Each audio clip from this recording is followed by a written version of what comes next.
29 তাক ধৰিছো আৰু বাকি কোনোবাই যদি পাকিস্তান জিন্দাবাদ লিখে সবৰে ঠেং ভাঙিম। অসমৰ নিমখ খাই পাকিস্তানৰ জয়গান গোৱা মানুহ আমাক অসমত দৰকাৰ নাই। আছে নেকি দৰকাৰ?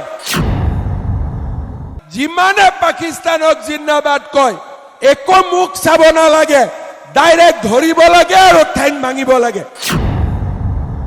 কাশ্মীৰৰ পেহেলগামত পাকিস্তানৰ সন্ত্ৰাসবাদী আহি 27 গৰাকী নিৰীহ মানুহক হত্যা কৰিলে। আজি আমি সকলো দুখত আছো, সকলো বেদনাত আছো। আমি এটাই ভগৱানক আশীৰ্বাদ কৰিম, আশীৰ্বাদ বিচাৰিম যে আপুনি মোদী ডাঙৰীয়াক শক্তি দিয়ক, ভাৰতৰ সেনা বাহিনীক শক্তি দিয়ক আৰু পাকিস্তানীবিলাক পৃথিৱীৰ য'তে লুকাই থাকিব তাৰ পৰা আমি যাতে আনি তেওঁলোকক চৰম শাস্তি দিব পাৰো। আৰু তাৰ কাৰণে আপোনালোক সকলোৱে নৰেন্দ্ৰ মোদীক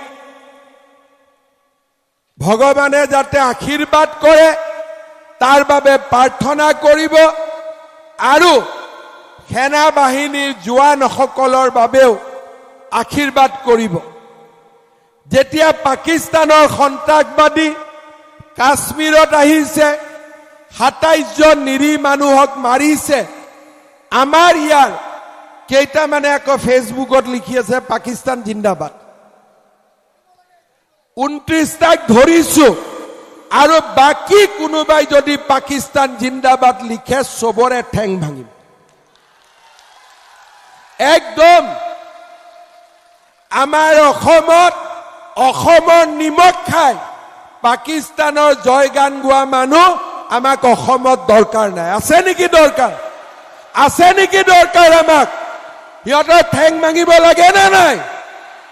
সেইকাৰণে মই পুলিচক কৈছো যে আইনৰ ৰাস্তা দি যিমানে পাকিস্তানক জিন্দাবাদ কয় একো মুখ চাব নালাগে, ডাইৰেক্ট ধৰিব লাগে আৰু ঠেং ভাঙিব লাগে।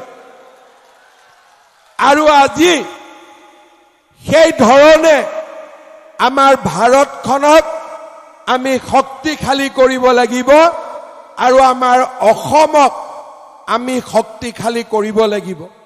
আপোনালোক সকলোৱে মোদী ডাঙৰীয়া আৰু সেনা বাহিনীৰ কাৰণে প্ৰাৰ্থনা কৰিব।